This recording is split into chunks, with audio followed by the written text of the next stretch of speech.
You found it. Your home for the best content on your favorite team, the Fighting Tigers of LSU. Do us a favor, subscribe to the channel, leave your comments below, and be sure to smash that like button.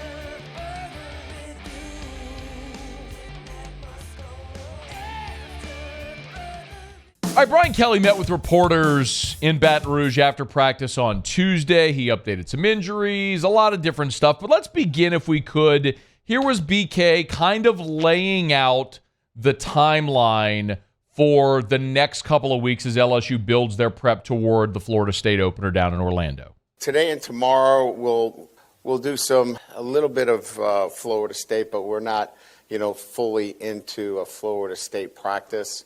I'd say Thursday, Friday, Saturday. When you break down like preparation, for me, I look at like a Tuesday, Wednesday, Thursday in season, and we'll do that twice. So we've got plenty of time. So I would say probably Thursday, Friday this week we'll begin to really focus on Florida State. So work on self for now. When you get to the end of this week, you start to turn the page to Florida State. Next week, you're in full-on game week. Of course, Monday, Brian Kelly's press conference, it's full-on a game week starting on Monday, which is really exciting. And the other part that's really exciting is it looks like LSU is going to have a full deck. Brian Kelly updated Sage Ryan, who, as we talked about, went down with an injury in the scrimmage on Saturday. He and Mason Taylor had a big collision. Both guys stayed down. After a bit, Mason Taylor got up and was able to walk off. Sage Ryan stayed down for several minutes, was helped to the sideline. His left arm was just sort of dangling as he went straight to the locker room, went to the bench and then to the locker room, did not return. Well, the good news is Sage Ryan was back at practice on Tuesday. One of the things that is an old line our buddy Mike Detillier would say for years here is, sometimes the coach will tell you the story without telling you the story. Like, he ain't going to write your article for you or host your show for you, but if you're listening carefully, he'll tell you the story. And I think Brian Kelly might be doing that with Sage Ryan. So remember, on Saturday, the big story was that Sage Ryan was running first-team cornerback, okay? To this point in his career, Sage Ryan, former five-star, we've seen play nickel and safety. He hasn't played corner. Now here you are, the last big scrimmage before your season opener, and you're running a new guy at first-team corner who hasn't done it at this level yet. Brian Kelly explained why.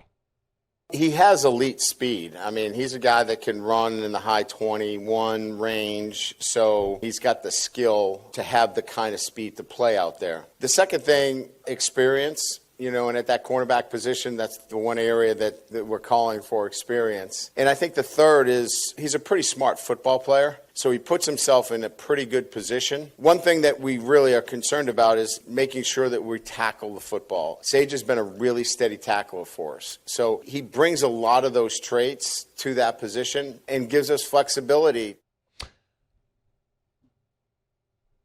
In complimenting Sage Ryan, the story Brian Kelly was telling you there is what he feels about Deuce Chestnut, which is very surprising because I've come on here every time we've had an opportunity to give you a camp report, and I've told you what a lot of the media has told you. Deuce Chestnut's look pretty good. He and Zy Alexander have been clear-cut your best guys out there. And largely what we've seen is Alexander against Malik Neighbors and Chestnut on the opposite side.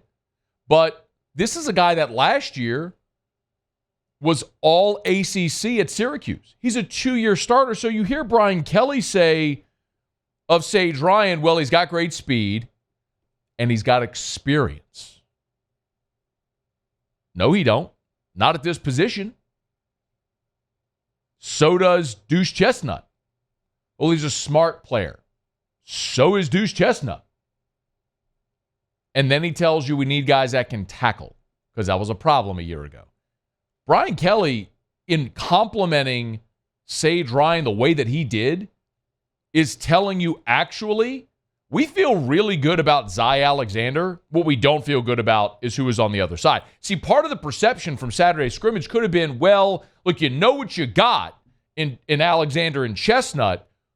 Who's next is a concern, right? This could have been, as part of my line of thinking, was they're probably trying him out there because, look, after your first two guys, Denver Harris hasn't repped well, which we've talked about a lot, and it's Ashton Stamps, so that's a true freshman.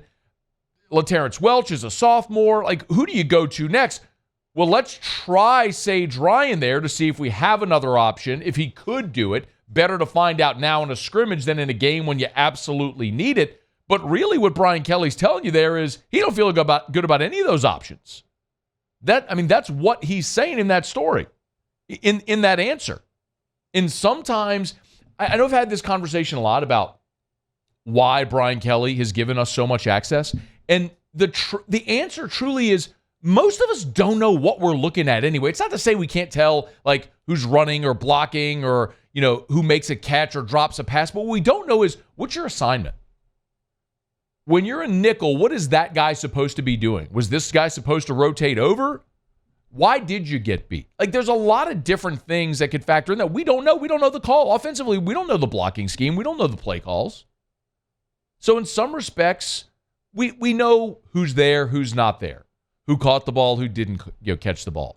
Did this guy make a nice throw, who's running with the ones or the twos? But some of the nuance we missed. By the way, Kelly spoke about that with respect to Caleb Jackson as well. So if you were at that scrimmage on Saturday and you watched Caleb Jackson bowling ball his way for a 9-yard run on a power, kick it outside for an 18-yard touchdown run where he broke a tackle and had a massive collision around the goal line, saw him take a bubble screen 75 yards where he sidestepped a dude, broke 3 tackles, and outran the rest of the defense, you're looking at that going, Christ, look at this kid, a freshman. Look how incredible he is. You got to get him on the field. Here's what Brian Kelly said on Tuesday about Caleb Jackson's performance Saturday. We tend to overreact to, these kinds of situations.